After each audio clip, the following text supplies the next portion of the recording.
Messieurs,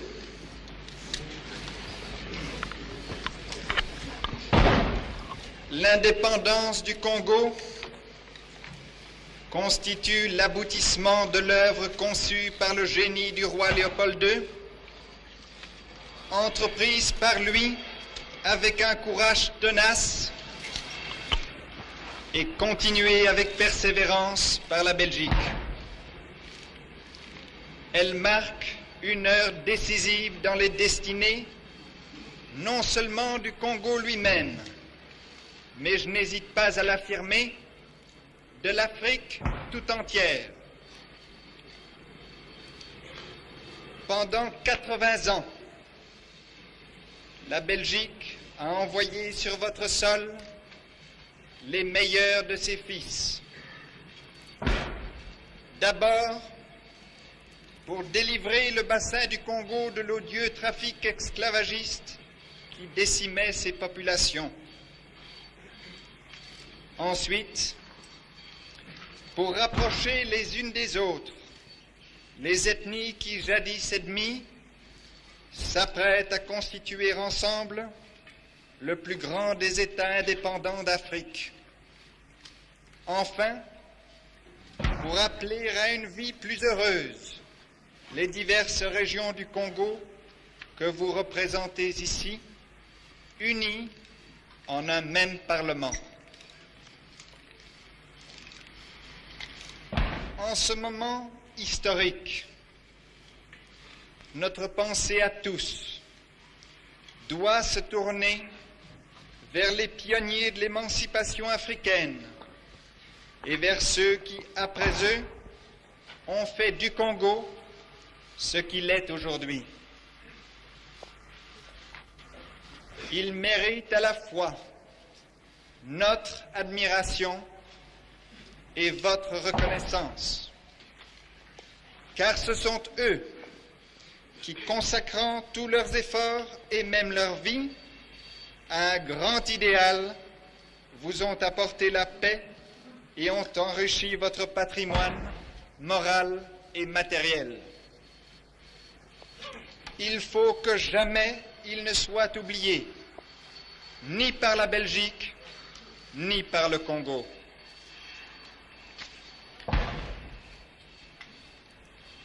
Lorsque Léopold II a entrepris la grande œuvre qui trouve aujourd'hui son couronnement, il ne s'est pas présenté à vous en conquérant, mais en civilisateur. Le Congo, dès sa fondation, a ouvert ses frontières au trafic international sans que jamais la Belgique y ait exercé un monopole institué dans son intérêt exclusif.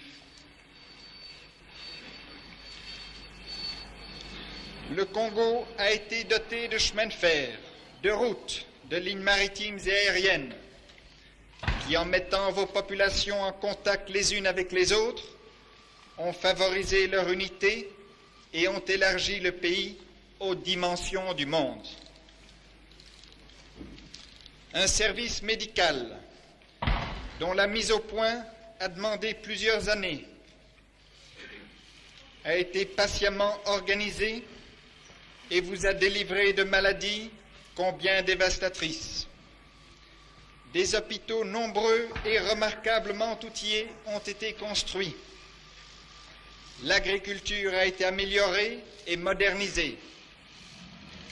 De grandes villes ont été édifiées et à travers tout le pays, les conditions de l'habitation et l'hygiène traduisent de remarquables progrès.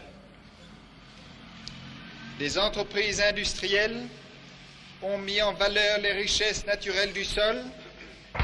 L'expansion d'une activité économique a été considérable, augmentant ainsi le bien-être de vos populations et dotant le pays de techniciens indispensables à son développement.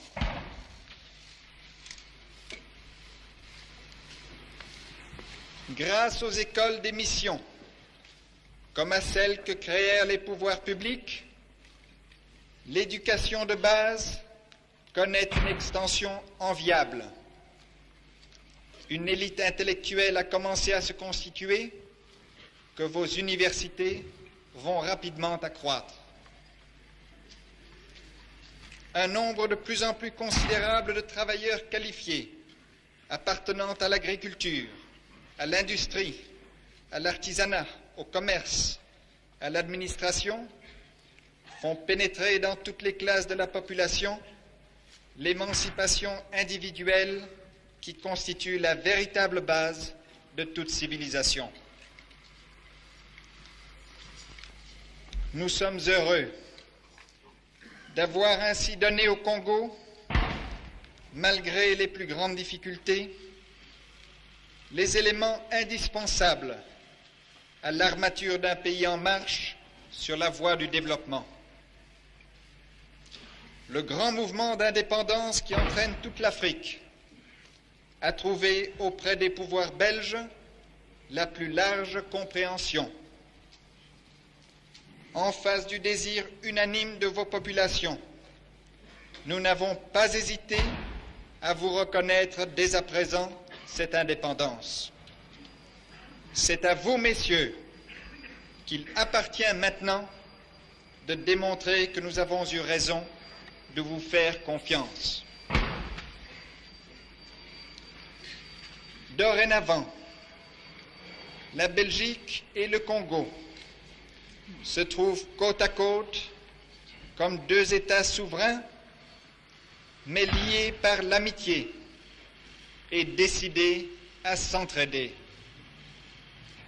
Aussi, nous remettons aujourd'hui entre vos mains tous les services administratifs, économiques, techniques et sociaux, ainsi que l'organisation judiciaire, sans lesquels un État moderne n'est pas viable. Les agents belges sont prêts à vous apporter une collaboration loyale et éclairée. Votre tâche est immense et vous êtes les premiers à vous en rendre compte. Les dangers principaux qui vous menacent sont l'inexpérience des populations à se gouverner, les luttes tribales qui jadis ont fait tant de mal et qui à aucun prix ne doivent reprendre, l'attraction que peuvent exercer sur certaines régions des puissances étrangères prêtes à profiter de la moindre défaillance. Vos dirigeants connaîtront la tâche difficile de gouverner. Il leur faudra mettre au premier plan de leurs préoccupations, quel que soit le parti auquel ils appartiennent, les intérêts généraux du pays. Ils devront apprendre au peuple congolais que l'indépendance ne se réalise pas par la satisfaction immédiate des jouissances faciles, mais par le travail, par le respect de la liberté d'autrui et des droits de la minorité, par la tolérance et l'ordre, sans lesquels aucun régime démocratique ne peut subsister. Je tiens à rendre ici un particulier hommage à la force publique qui a accompli sa lourde mission avec un courage et un dévouement sans défaillance. L'indépendance nécessitera de tous des efforts et des sacrifices. Il faudra adapter les institutions à vos conceptions et à vos besoins, de manière à les rendre stables et équilibrés. Il faudra aussi former des cadres administratifs expérimentés, intensifier la formation intellectuelle et morale de la population, maintenir la stabilité de la monnaie, sauvegarder et développer vos organisations économiques, sociales et financières. Ne compromettez pas l'avenir par des réformes hâtives. Et ne remplacez pas les organismes que vous remet la Belgique tant que vous n'êtes pas certain de pouvoir faire mieux. Entretenez avec vigilance l'activité des services médicaux dont l'interruption aurait des conséquences désastreuses et ferait réapparaître des maladies que nous avions réussi à supprimer.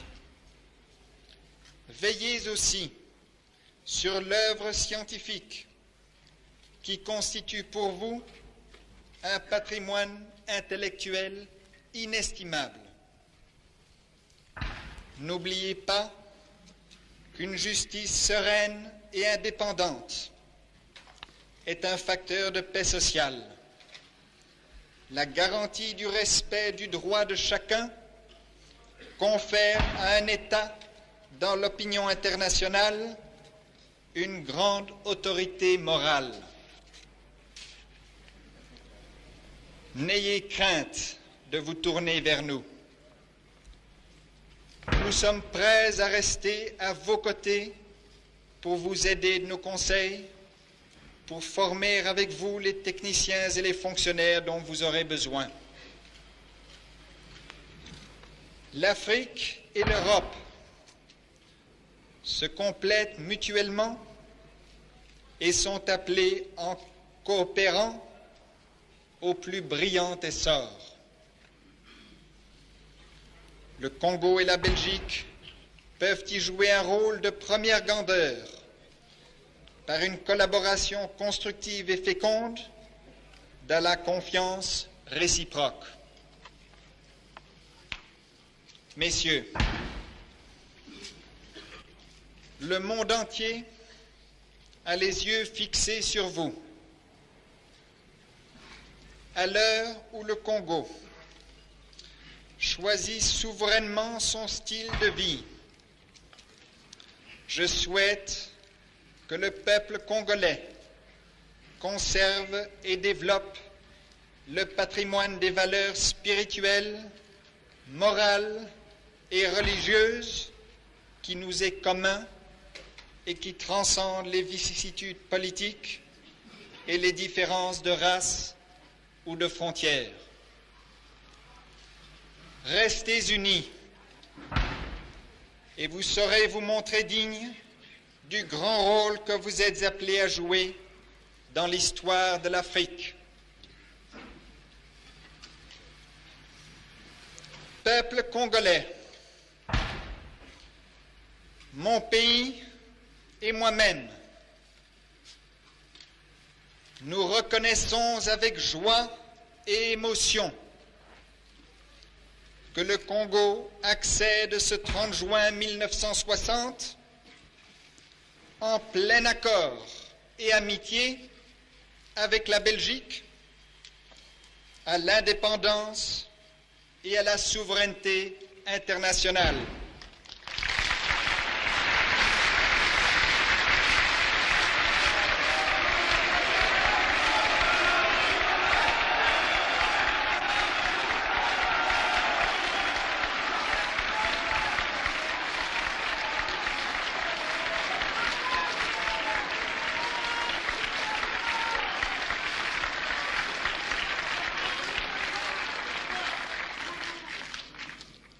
Que Dieu protège le Congo.